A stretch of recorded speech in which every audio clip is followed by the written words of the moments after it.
بسم اللہ الرحمن الرحیم۔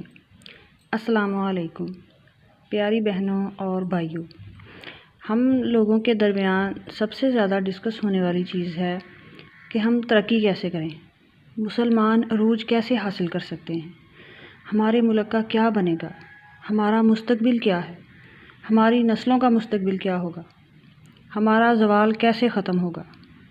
لیکن جب تک زوال کی وجہ پتہ نہ ہو عروج کیسے مل سکتا ہے؟ تو یہ معلوم ہونا بہت ضروری ہے کہ نسلیں کیوں تباہ ہو جاتی ہیں، ملک کیسے برباد ہوتے ہیں۔ وجہ کا پتہ چلے گا تو ان کا سدباب ہو سکے گا اور یوں ملک اور قوم ترقی کی راہ پر گامزن ہو سکے گی۔ ظاہر ہے کسی بیمار کا علاج اس وقت تک ممکن نہیں جب تک ہم اس کی بیماری کو ڈائگنوس نہ کر سکیں۔ تو کیسے پتہ چلے گا کہ ہمارے پرابلمز کیا ہیں اور ان کا حل کیا ہے؟ تو کیونکہ قرآن ایک مکمل ضابطہ حیات ہے ہمارے لیے، تو آئیے قرآن سے رہنمائی لیتے ہیں۔ قرآن میں جگہ جگہ ایسی قوموں کا ذکر ملتا ہے جن کو برباد کر دیا گیا اور اس کے اسباب بھی بیان ہوئے ہیں۔ ان میں سے ایک قوم ہے قوم عاد۔ قوم عاد کو اللہ نے بے شمار مال اور طاقت سے نوازا، مگر انہوں نے اللہ کی نافرمانی کی، اپنے نبی کی نافرمانی کی، اللہ کی نعمتوں پر شکر گزاری کی بجائے اللہ کی ناراضگی کے مرتکب ہوئے، اور اللہ نے آندھی کے ذریعے اس قوم کو نیست و نابود کر دیا۔ پھر قوم سمود آئی، ان پر بھی اللہ نے خاص انعام و اکرام کیا۔ ان کو فن تعمیر کا ایسا فن عطا کیا کہ پہاڑوں کو تراش کر عالی شان گھر بنا لیا کرتے۔ یہ بھی اللہ کا احسان تھا جو ان کے اندر یہ ٹیلنٹ رکھا، مگر اس قوم نے شکر گزاری اور فرما برداری کی بجائے اللہ کی نافرمانی کی اور اس کے غضب کو دعوت دی۔ پھر زلزلہ آیا اور قوم سمود کا نام و نشان تک مٹ گیا۔ پھر آپ دیکھیں کہ فرعون، نمرود اور شداد کو کیسے عروج حاصل ہوا۔ ان کو اللہ نے حکمرانی سے نوازا، مگر ان ملعونوں نے شکر گزاری کی بجائے اللہ کی دی ہوئی نعمتوں کی قدر کرنے کی بجائے خود کو خدا ہی سمجھنا شروع کر دیا۔ کیسا عبرتناک انجام ہوا ان کا۔ پھر قرآن میں قوم سبا کا تذکرہ ہے جو کہ بہت خوشحال قوم تھی۔ اللہ نے اس قوم کو بہت زیادہ انعام و اکرام سے نواز رکھا تھا۔ ان کے ہاں آب و ہوا بہت پیور اور صاف ستھرا ماحول اور موسم معتدل تھا۔ پورا سال نہ زیادہ گرمی پڑتی اور نہ زیادہ سردی۔ زمین بھی وہاں انتہائی زرخیز تھی، جو بھی لگاتے وہ خوب پھلتا پھولتا۔ انہوں نے پھلوں کے باغات اگا رکھے تھے۔ پھلوں کے ان درختوں پر خوب پھل لگتے، درخت پھلوں کی کثرت کی وجہ سے جھکے رہتے اور پھل خود ہی ٹوٹ کر گرتے رہتے۔ وہ قوم پھلوں کی تجارت کی وجہ سے بہت خوشحال ہو گئی تھی۔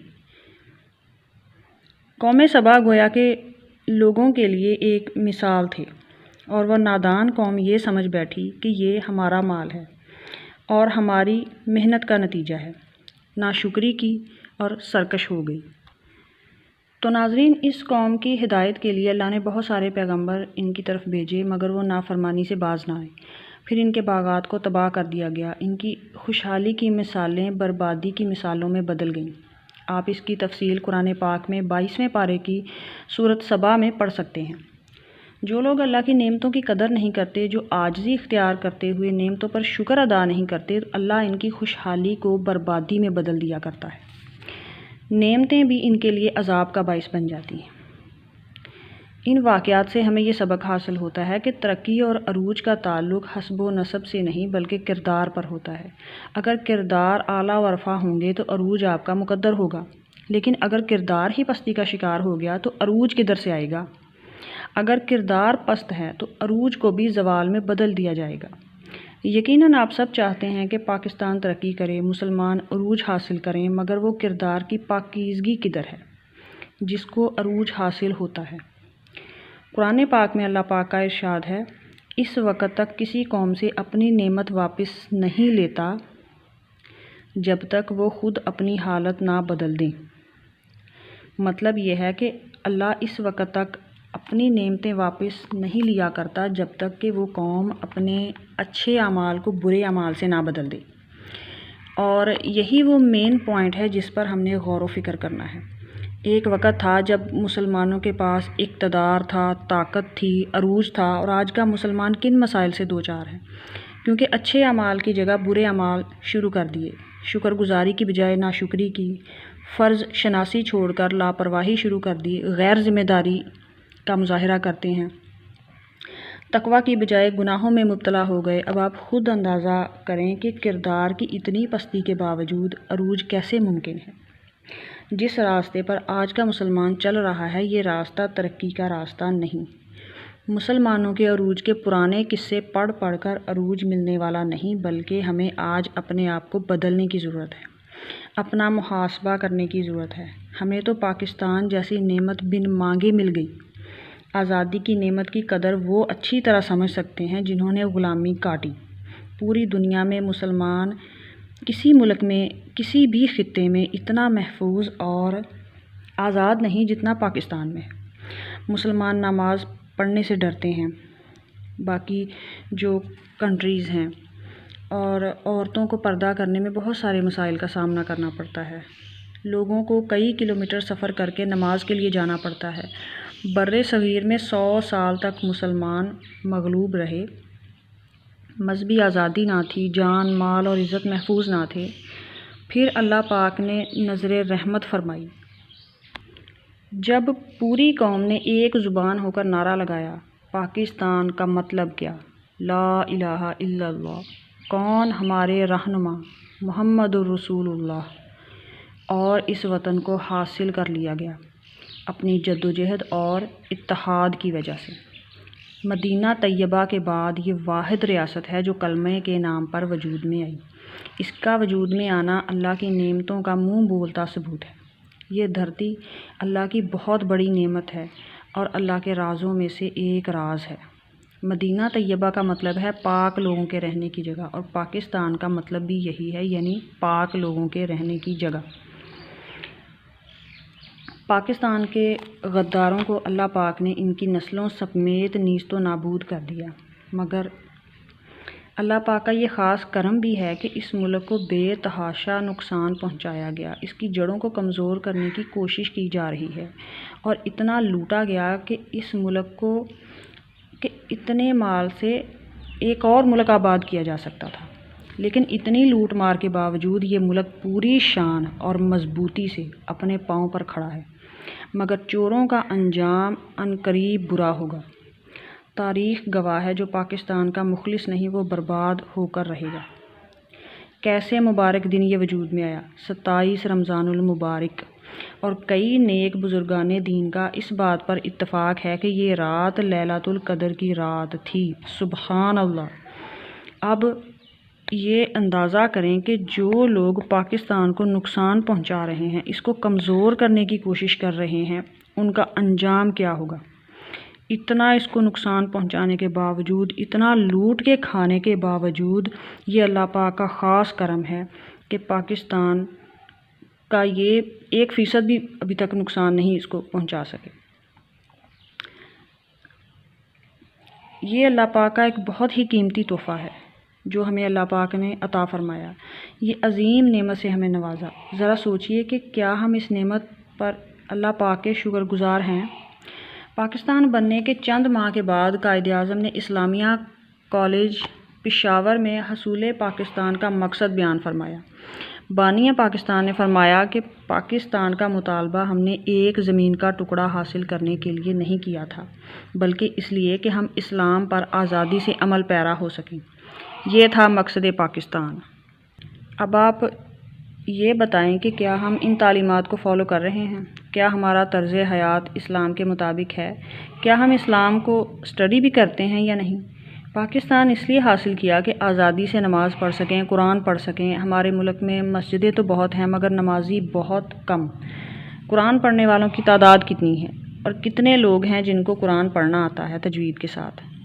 کس کا ڈر ہے کہ دین کا علم حاصل نہیں کرتے؟ ہم تو آزاد ہیں۔ ملک حاصل کیا تھا کہ ہماری مائیں بہنیں باپردہ ہوں اور کوئی انہیں تنگ نہ کرے۔ کیا ہماری خواتین باپردہ اور اسلام کی پیروی کر رہی ہیں؟ آزاد ہونے کے باوجود مغربی تہذیب کو اپنائے ہوئے ہیں، جو ہمارے اوپر زبردستی مسلط نہیں کی گئی۔ ہمارے نظام میں سود اور رشوت سسٹم کا حصہ ہے۔ یہ غلاظت ہمارے اوپر کون مسلط کر سکتا ہے؟ ہم تو آزاد ہیں۔ ملک بنا کلمے کے نام پر، ایک اسلامی ریاست، مگر قانون کس کا رائج ہے؟ انصاف کا دوہرا تہرا معیار، یہ سب ہم پر کون مسلط کرنے کی جرات کر سکتا ہے؟ ہم تو آزاد ہیں اور طاقتور ترین اسلامی ریاست بھی ہیں، پھر ہم گلے شکوے کرتے ہیں ہمارا ملک ترقی نہیں کر رہا، ہماری روزی میں برکت نہیں ہے۔ ہم نے جس مقصد کے لیے ملک لیا تھا اس مقصد کو ہی بلا بیٹھے۔ ایسے لگتا ہے جیسے ہم نے باجے بجانے اور ناچنے گانے کے لیے یہ ملک حاصل کیا تھا۔ 14 اگست آتا ہے، ہم ناچ گا کر دن گزار کے، آزادی سے انجوائے کر کے، پارکس میں آزادی سے گھوم پھر کر، گاڑی اور گھر کی چھت پر جھنڈے لگا کر سمجھتے ہیں کہ ہم نے اپنا حق ادا کر دیا۔ خوشی کے اس موقع پر شراب نوشی کئی گنا بڑھ جاتی ہے۔ آپ خود سوچیں کہ آپ کو یہ نعمت اللہ نے اس لیے دی تھی؟ کیا آپ اللہ کے اس قیمتی تحفے کا ٹھیک استعمال کر رہے ہیں؟ یہ کھلم کھلا اللہ کے غضب کو دعوت دینے والی بات ہے۔ اس وطن کے خیر خواہ بنیں، اس نعمت اور قیمتی تحفے کی قدر کریں۔ قرآن پاک میں اللہ پاک ارشاد فرماتے ہیں، تم ان سب امتوں میں بہتر ہو جو لوگوں میں ظاہر ہوئیں، جو بھلائی کا حکم دیتے ہو اور برائی سے روکتے ہو اور اللہ پر ایمان رکھتے ہو۔ اگر ہم اس آیت پر پورا اترتے ہیں تو ہم بہترین امت ہیں، ورنہ نہیں، کیونکہ لوح محفوظ میں ہمارا یہی وصف بیان ہوا ہے۔ اب اللہ پاک نے تو ہمیں بہترین امت بنایا، مگر کیا ہمارے کام بہترین امت والے ہیں؟ ایک مسلمان کا کردار ایسا ہونا چاہیے کہ نظر آئے کہ یہ بہترین نبی کا بہترین امتی ہے۔ ایک وقت تھا جب غیر مسلم مسلمانوں کے اخلاق و کردار سے متاثر ہو کر اسلام قبول کر لیتے تھے، اور آج مسلمانوں کی وجہ سے اسلام کی ساکھ خراب ہو رہی ہے۔ کسی غیر مسلم کا ایک مسلمان سے واسطہ پڑ جائے تو اسے لگ پتا جاتا ہے۔ سارے مسلمان ایسے نہیں، بہت سارے آج بھی بہترین مومن ہیں۔ قرآن پاک کی ایک اور آیت میں اللہ پاک نے ارشاد فرمایا، اور غصہ پینے والے اور لوگوں سے درگزر کرنے والے اور نیک لوگ اللہ کے محبوب ہیں۔ یہ صفات تو ڈھونڈنے سے بھی نہیں ملتی، ان صفات کو ادھر ادھر ڈھونڈنے کی بجائے اپنے اندر تلاش کریں اور اپنے اندر ان صفات کو پیدا کریں تاکہ اللہ کے محبوب بن سکیں۔ اب تو کردار سے نہیں بلکہ نام سے پتہ چلتا ہے کہ ہم مسلمان ہیں۔ استغفر اللہ، ایک تو اسلام پر عمل نہیں کرتے، اوپر سے کام بھی ایسے ہیں۔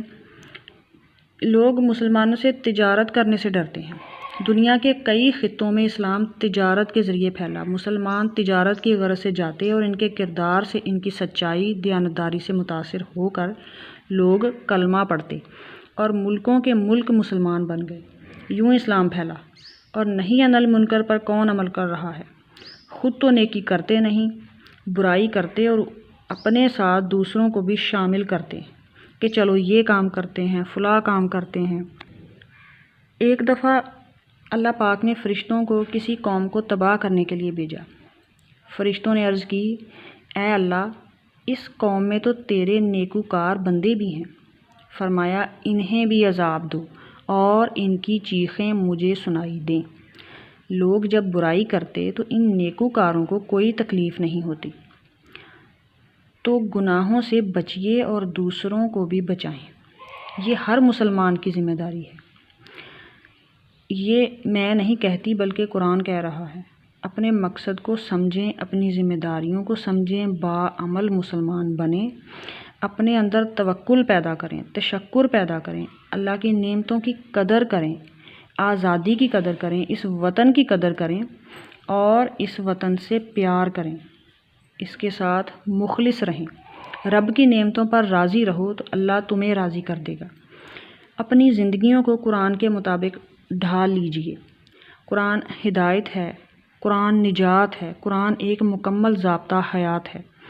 قرآن کی رسی کو مضبوطی سے تھام لیجئے اور زندگی کے تمام معاملات میں قرآن سے رہنمائی حاصل کیجئے تو کامیابی یقیناً آپ کا مقدر ہوگی۔ اگر قرآن کو ترک کرو گے تو دنیا میں ذلت و خواری آپ کا مقدر ہوگی۔ وہ زمانے میں معزز تھے مسلمان ہو کر، وہ زمانے میں معزز تھے مسلمان ہو کر، اور تم خوار ہوئے تارک قرآن ہو کر۔